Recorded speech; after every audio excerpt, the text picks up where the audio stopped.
Hey y'all, how's it going? We all know that Portal and Half-Life are in the same universe, but how tied together are these games? Well, today we're looking at the connections between Half-Life and Portal. Now, in the world of Half-Life, there are two major facilities competing to be in the forefront of science. Black Mesa, which is supported by the government, and Aperture Science, formerly Aperture Fixtures, they're more of a private company, and they got their money selling shower curtains to the government.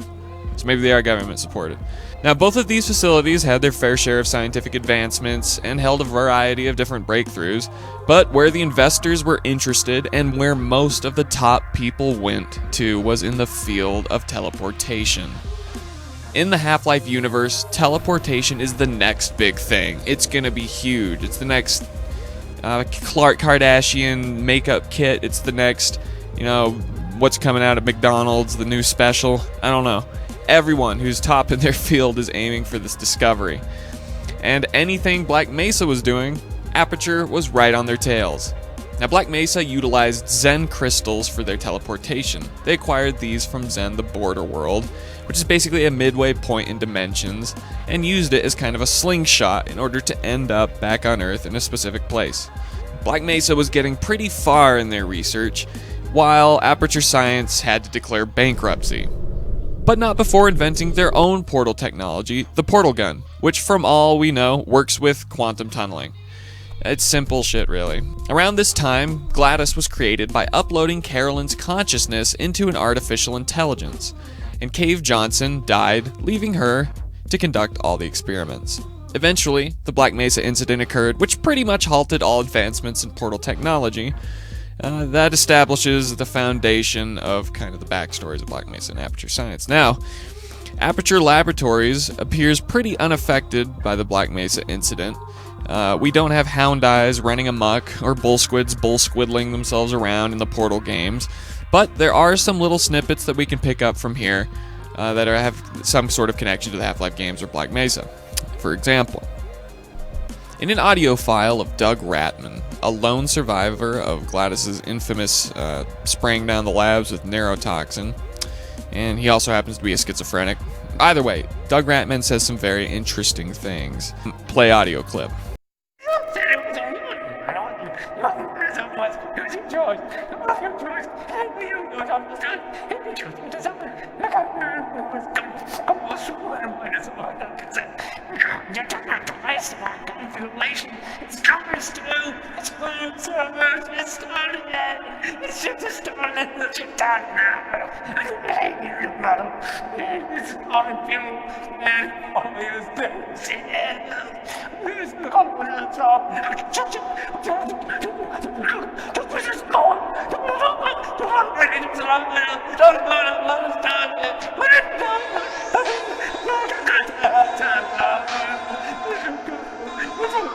There's a lot of conjecture and a lot of, going back and forth on what Rattmann actually says in that video. I, for one, when I don't read the text that people have transcribed on top of those words, and I sit there and I try and listen to it and discern what he's saying, I don't get much out of it. It's pretty jumbled, and I think it's a stretch to assume that you can transcribe that whole thing perfectly. But we can definitely pick up on a few important things from that, such as this.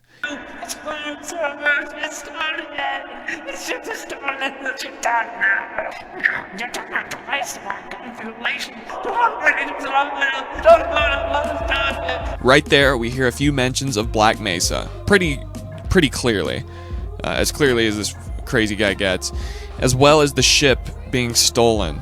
Now, this obviously refers to the Borealis, upon which you come across the empty dock in Portal 2. Now, we know that on board must have been some kind of portal technology, hence the empty dock. Huge-ass ships don't vanish from underground facilities unless you have some kind of huge portal technology that's, I don't know, something to teleport like a ship. Something massive. What's interesting is he refers to it as having been stolen. Now, this can mean one of a few things. Assuming the teleportation of the Borealis was an accident, since I don't think they meant to displace it into an iceberg on purpose, we don't know though.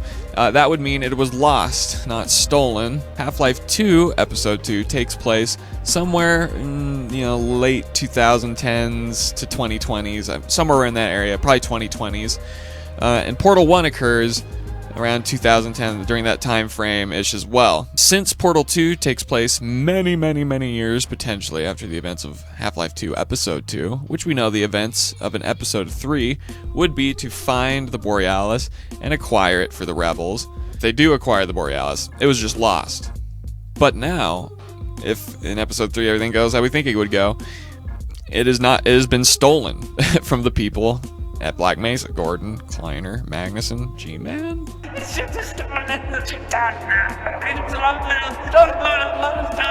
It's possible, albeit a stretch, that Rattmann knew of the rebels' attempt to seize the Borealis and potential success in doing so. Thus, it was stolen. We don't know. Now, we also have to keep in mind that Doug Rattmann is a schizophrenic and was obviously off his meds, like I am right now if I'm trying to figure this out. And plus, the timelines are never specifically stated in Half-Life and the Half-Life games, so we can't be exactly sure. But it's possible. Like, it's one of the clearer things I can think of when I read this and try and come to a conclusion off what he's talking about. But there are other snippets, mostly in the form of monitors relaying some information, talking about investors in Black Mesa and some things about portals. But other than that, the Borealis connection is the biggest connection that we have in the Portal games, and also some of the shit that Rattmann was talking about. But if you thought that was interesting, an interesting theory, you can subscribe below, and also comment. Be sure to comment if I got anything wrong, because there's a lot of going back and forth on this. Or if you just have something interesting to say, if you just enjoy the video, love to hear what you think. And as always, thank you for watching. I love you guys, and I'll see you in the next video.